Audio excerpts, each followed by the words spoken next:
Hello everyone, welcome to machine possible IAS academy aspirants. ఈ వీడియోలో ఒక చీఫ్ మినిస్టర్ తన పదవి నుంచి తప్పుకోనంటే, అంటే ఎలక్షన్స్లో ఓడిపోయిన తర్వాత పదవి నుంచి తప్పుకోనంటే ఎటువంటి రాజ్యాంగ పరంగా ఎటువంటి నిర్ణయాలు తీసుకోవచ్చు, గవర్నర్ చేతిలో ఎటువంటి ఆప్షన్స్ ఉంటాయి, కేంద్ర ప్రభుత్వం చేతిలో ఎటువంటి ఆప్షన్స్ ఉంటాయి అనేది చూద్దాం. సో 4th మే సీఎం మమతా బెనర్జీ ఏం చెప్పింది అని అంటే, టీఎంసీ ఓడిపోయింది, బీజేపీ మెజారిటీ మార్క్ వచ్చింది కాబట్టి నేను నా పదవి నుంచి నేనైతే తప్పుకొని నేనైతే రిజైన్ చేయను. మీరు కాన్స్టిట్యూషనల్‌గా ఏం చేసుకోవాలనుకుంటున్నారో మీరు మీరు చేసుకోండి. నేనైతే రిజైన్ చేయను అని చెప్పేసేసి భీష్మించుకొని కూర్చుంది. సో, ఇప్పుడు మనకి మన దేశంలో ఎప్పుడు గూడా ఇలాంటి సిట్యుయేషన్ అయితే లేదు. అంటే ఎంత ఆహ్, ఎటువంటి పొలిటికల్ పార్టీ అయినా, ఎటువంటి డిస్టర్బెన్సెస్ ఉన్నా గానీ, ఒక మ్యాండేట్ అంటే ఎలక్షన్స్‌లో ఒక పార్టీ వేరే పార్టీస్ గెలిచి, అపోజిషన్ పార్టీస్ గెలిచి, వాళ్ళకి గనక మెజారిటీ మార్క్ వచ్చింది అనంటే, ఇన్కంబెంట్ చీఫ్ మినిస్టర్ ఎప్పుడు కూడా రిజైన్ చేయను అని అయితే చెప్పలేదు. సో, రిజైన్ చేయడం జరిగింది. స్మూత్ ట్రాన్సిషన్ అయ్యేలాగా చేశారనమాట. కానీ ఫస్ట్ టైమ్ ఇలాంటి సిట్యుయేషన్ అయితే ఎదురైంది. సో, ఒకవేళ chief minister and council of ministers వాళ్ళు రిజైన్ చేయను అనంటే ఎటువంటి సిట్యుయేషన్స్ వస్తాయంటే, ఆర్టికల్ 164 ఆఫ్ ఇండియన్ కాన్స్టిట్యూషన్ ఏం చెప్తుంది అనంటే, chief minister and council of ministers hold the office during the pleasure of the governor. అంటే గవర్నర్‌కి ప్లెజర్ అంటే గవర్నర్‌కి ఎయిడ్ అండ్ అడ్వైస్ ఇవ్వడానికే కౌన్సిల్ ఆఫ్ మినిస్టర్స్ ఉన్నారు. ఓకే.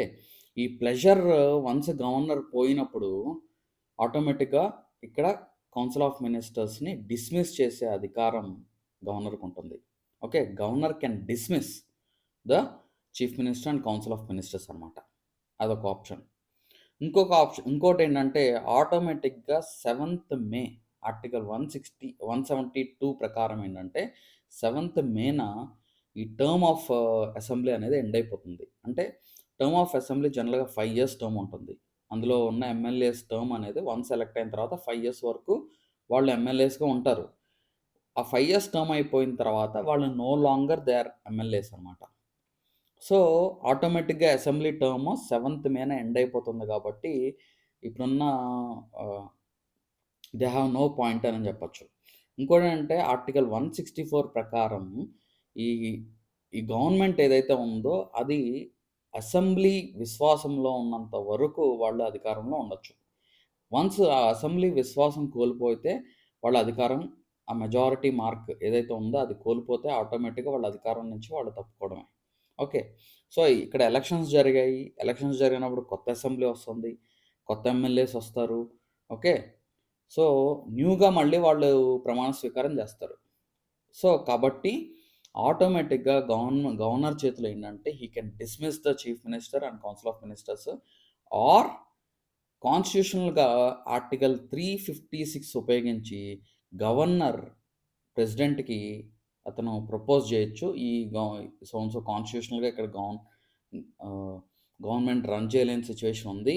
కాబట్టి డిస్మిస్ చేయండి అని చెప్పేసేసి ఆర్ మీరు కాన్స్టిట్యూషనల్‌గా మీరు యాక్షన్ తీసుకోండి అని చెప్పి ప్రెసిడెంట్‌కి గవర్నర్ రికమెండ్ చేయొచ్చు. ఇదొక ఆప్షన్ ఉంది. సో, కాబట్టి ఒకవేళ అలాగే అంటే 7th రేపటి వరకు గూడా గనక అలాగే మొండికేసి కూర్చుంటే, ఇటువంటి ఆప్షన్స్ తీసుకోవచ్చు. ఓకే. సో, ఇలాంటి పాలిటీ అంశాలు ఇంకా మంచి మంచి అంశాలు కూడా మనం డిస్కస్ చేద్దాము. Thank you so much.